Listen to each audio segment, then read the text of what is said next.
आज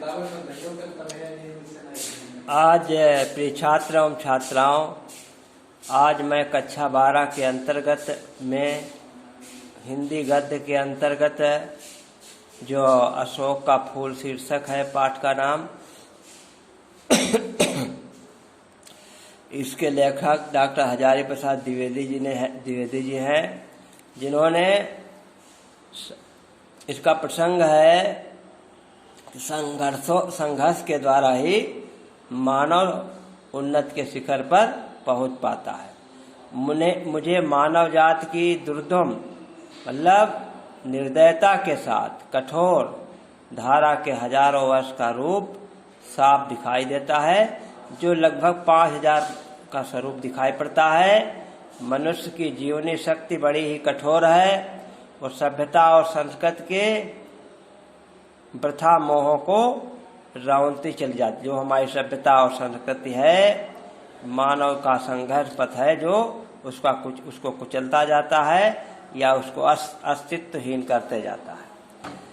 न जाने कितने धर्माचार्यों, धर्म के मानने वाले विश्वासों, उत्सवों और व्रतों को धोती बहाती ये जीवन धारा आगे बढ़ी। मतलब तमाम प्रकार के धर्म संस्कार थे, विश्वास का समुदाय था, उत्सव थे, व्रत थे, ये सब जीवन के संघर्ष रूपी धारा में परिवर्तित होते चले जाते हैं।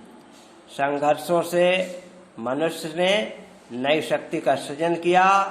हमारे सामने समाज का आज जो रूप परिलक्षित होता है, न जाने कितने ग्रहण और त्याग का स्वरूप है या परिणाम है।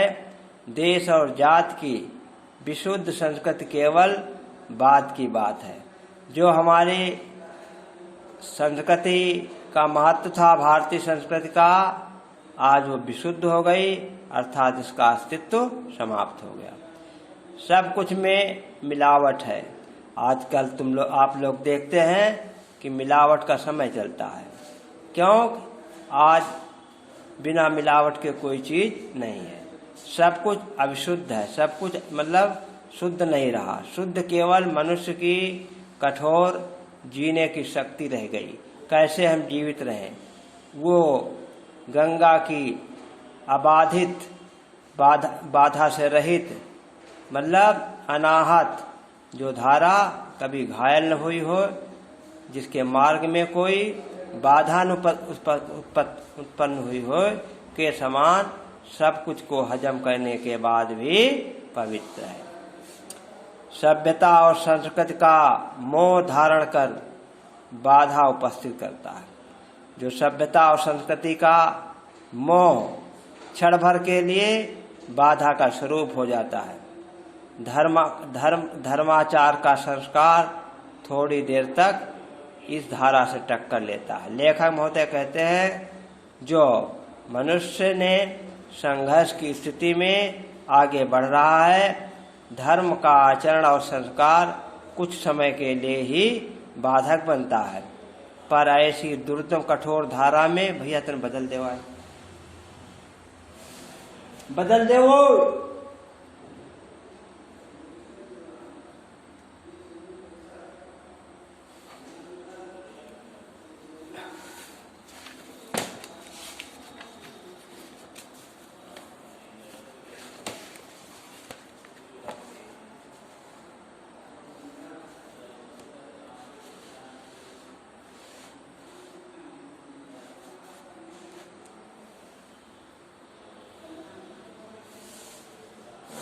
से गजने भाग्यो।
अरे या बटन दबाई दियो करो या कौन?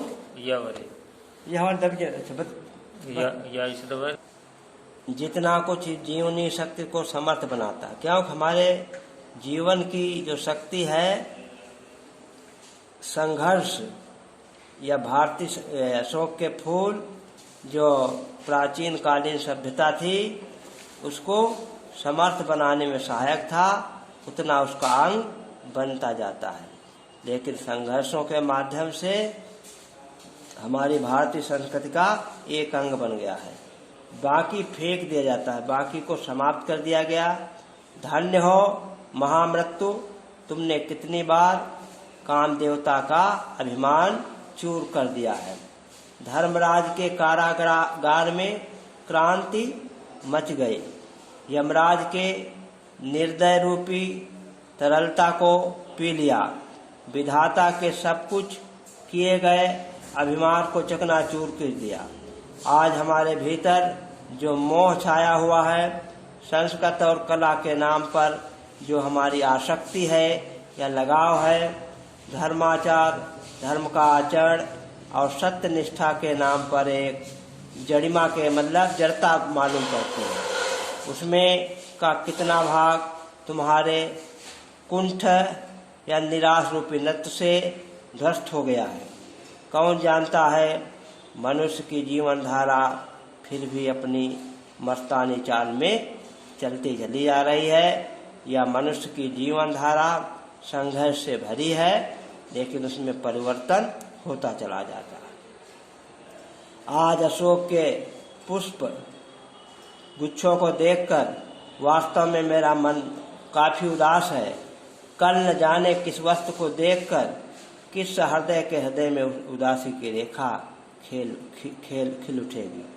लेखक महोदय कहते हैं, कल आने वाली पीढ़ी पता नहीं किस वस्तु को देख करके किसके सुंदर हृदय में उदासी की भावना छा जाएगी। जिन बातों को मैं वास्तव में अत्यंत कीमती समझ रहा हूँ और जिनके प्रचार के लिए चिल्ला चिल्ला कर गला सूख रहा है, मतलब प्रचार हो रहा है, उनमें कितनी मतलब जिएंगी या कितनी सभ्यता रहेगी और कितनी समाप्त हो जाएगी। कौन जानता है मैं क्या शौक से उदास हुआ हूँ। लेखक महोदय कहते हैं, उदास होने का मुझे कोई शौक नहीं है, माया काटे कटती नहीं, क्योंकि माया का संघर्ष समाप्त नहीं होता। उस युग के साहित्य और शिल्प मन को मसले दे रहा है। जो प्राचीन कालीन हमारी सभ्यता थी वो सब समाप्त हो गई। अशोक के फूल की ही नहीं, किसलय भी हृदय को कुदेर रहे हैं, उनके किसलयों का भी महत्व समाप्त हो गया। कालिदास जैसे कल्प कवि ने या कल्पित कवि ने अशोक के पुष्प को ही नहीं, किसलियों को भी मतवाला बना करके करने का प्रयास किया। इसकी शर्त अवश्य रही होगी कि ये प्रिया प्रियतमा के कानों में आकर्षण का केंद्र रहा होगा। किसलय प्रसन्नों खिलते हुए बिलस्ताम मदिताम तयिता सुनताम, परंतु शाखाओं में लंगित वायुलुलित किसलियों में किसकी मादकता नहीं है। मेरी नस नस से आज जो करुण उल्लास का तूफान या झंझा उठ रहा है, वास्तव में मैं सचमुच उदास हूँ। आज यहाँ पर लेखक महोदय परिवर्तन की लहर की बात को मान रहे हैं। आज जिसे हम बहुत कीमती संस्कृत मान रहे हैं, वो क्या ऐसी बनी रहेगी, अर्थात वो भी समाप्त हो जाएगी। सामंतों सम्राटों ने जिस आचार निष्ठा से इतना मोहक और मादक रूप दिया था, वो भी समाप्त हो गया। धर्माचार्यों ने जिस ज्ञान और वैराग को इतना कीमती समझा था, वो भी समाप्त हो गया। मध्ययुग के मुसलमानों रईसों के अनुकरण पर जो रास लीला मतलब रसिक क्रिया की रास उमड़ी थी, वो भाव की तरह समाप्त हो गई। क्या ये मध्ययुग के कंकाल में लिखा हुआ व्यवसाय का युग का ऐसा ही कमल विकसित होता रहेगा? वो भी समाप्त हो जाएगा। महाकाल के प्रत्येक पद के आघात से धरती का भी विनाश हो जाएगा, अर्थात प्रलय हो जाएगा। उसके बुरे नृत्य की प्रत्येक संचालित गति कुछ न कुछ लपेट कर अपने साथ ले जाएगी। सब कुछ बदलेगा, सब विकृत होगा और सब नया रूप धारण करेगा। बच्चों, आज मैं यहाँ तक पढ़ाया, अगले टर्न पर आगे पढ़ाएंगे। तब तक के लिए नमस्कार। अब 11 को लगाई